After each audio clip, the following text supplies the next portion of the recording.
Some things feel like pain, but they're really God working and opening doors for you. So sometimes that pressure may just be God birthing you into a new situation in your life.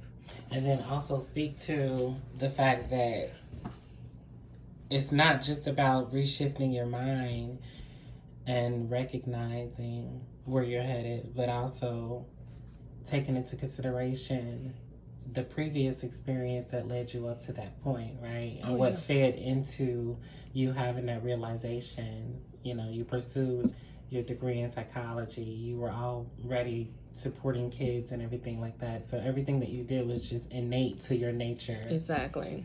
I truly believe that everything that I went through growing up, all the lessons that I learned from my grandmother, her teaching me how to cook, you know, her discipline, her teaching me about manners.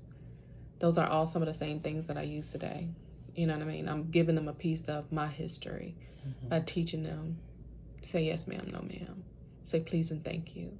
You know, say excuse me, pardon me, let's clean up all of our toys and put them. So these are things that my parents taught me. I'm giving it to them.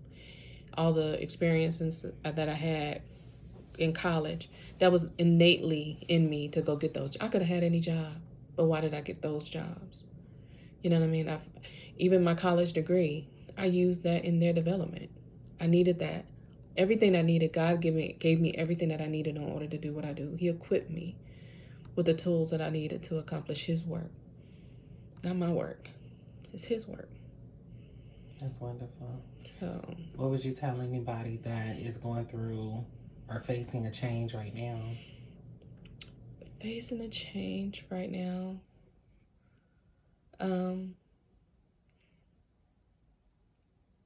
I think God knew that I wasn't meant to be a counselor because I can't leave him out of the situation. But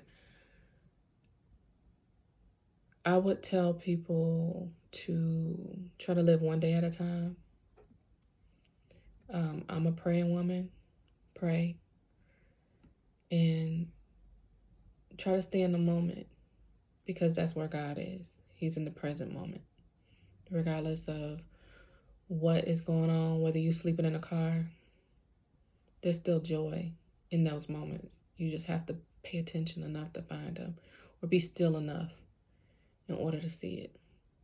Some things may seem like the worst case scenario, but they might be the thing that you need in order to get where God is putting you and placing you in your life. Have faith that He has a plan.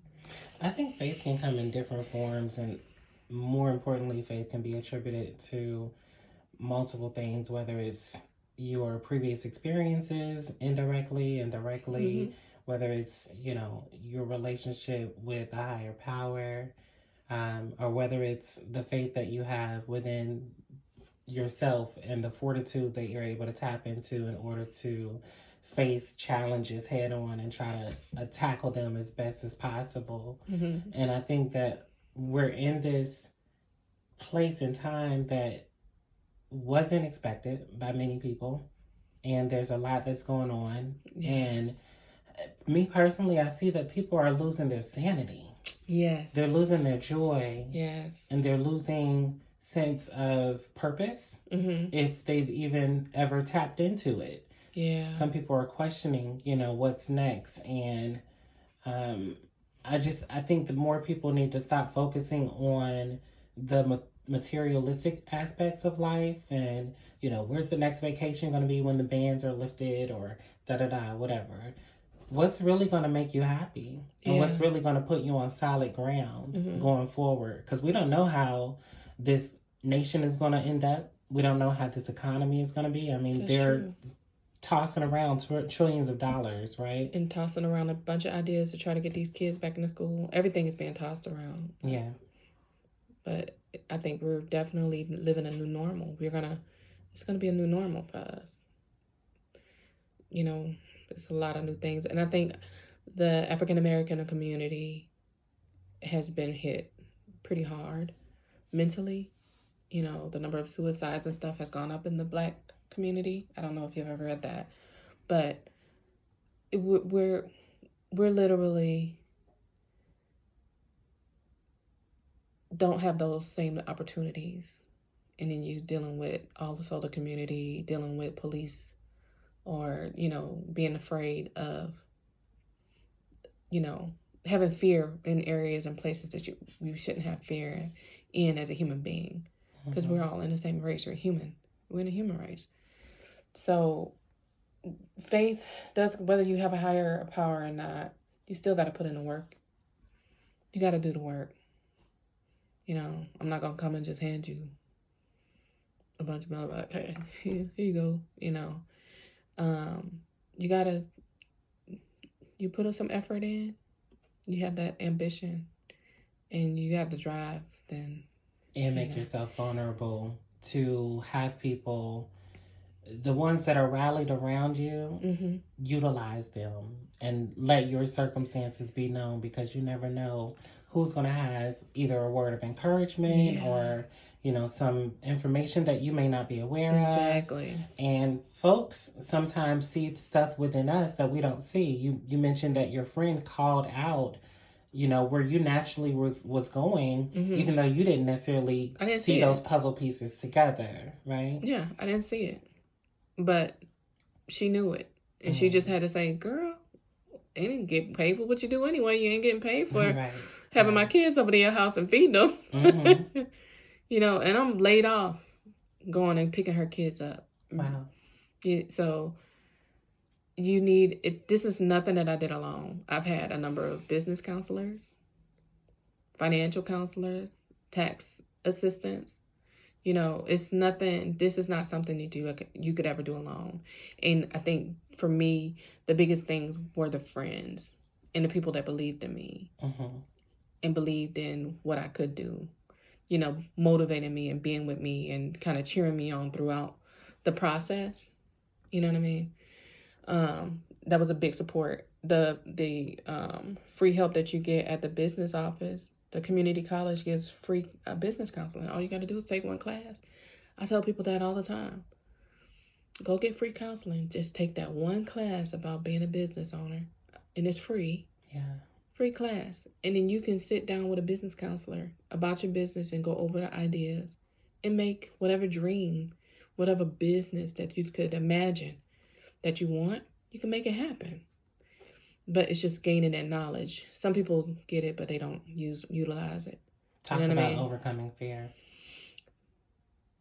I still have fear. I think it's just a natural emotion like any other emotion, happiness, sadness, fear. I think recognizing it and calling it out for what it is very important. Recognizing when you have it. Saying, I feel fear, and this is the reason why I feel fear. I feel afraid because of this, this, and this.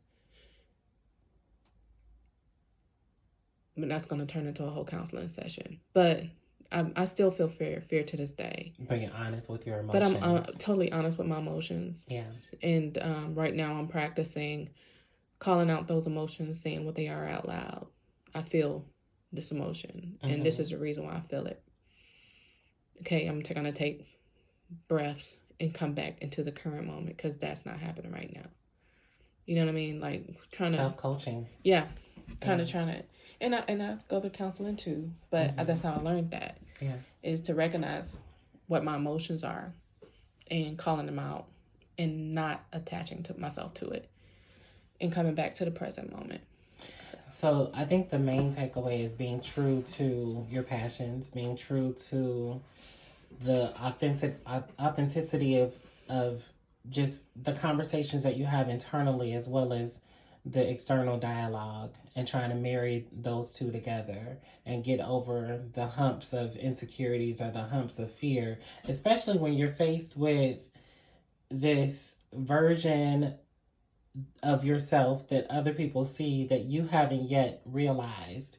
And sometimes people see the greatness within us that we don't necessarily see ourselves. Yeah. I feel like it is about community. It's about God's plan for your life, because when you're ready to know the lesson, you'll get the lesson. When you're ready to receive the message, you'll get it. it's about trusting God's plan, trusting wherever you are. For me, and He can use anybody to get you where He wants you to be. Oh my God. Well, that is so true. I've said that so many times. Yeah. Yeah. I believe that. Yeah. I believe that. That's a good word. Thank you for sharing that. You're welcome. Thank you for choosing me to share this to you.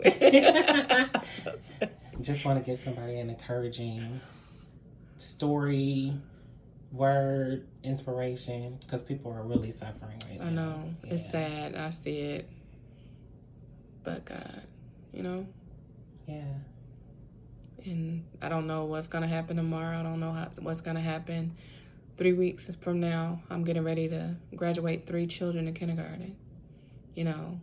But I can't think about the missing them right now. You know what I mean? Because I'm that prolongs that suffering. Mm-hmm. But I'm grateful for all these years that they've been with me since they were 2 years old. So I count it joy. You know what I mean? That I've had the privilege to love on these kids and to give them something to take with them. And how fortunate is that to be able to see the embodiment of future in front of you?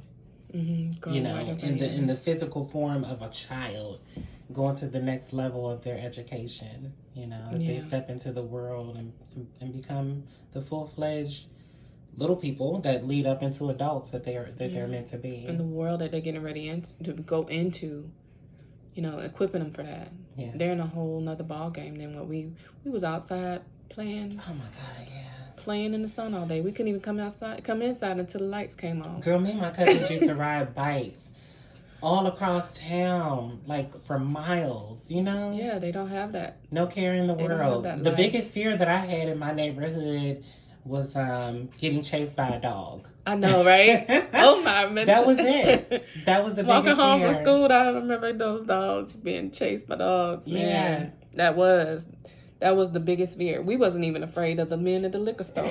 They knew my family. They knew the family, right? Yeah. Hey, oh, wow. Hey, what y'all? We just gonna go get some cigarettes for Papa. Right. You so and so's kid, huh? Yeah. Right. Oh, you Pearl's kids. Eh? What y'all about to go do? Everybody. But also the days. But you know what? All we could do is give the kids the good stuff, and send them on their way. But it's a pleasure. Thank you for choosing me to talk to. You're welcome. It's so special.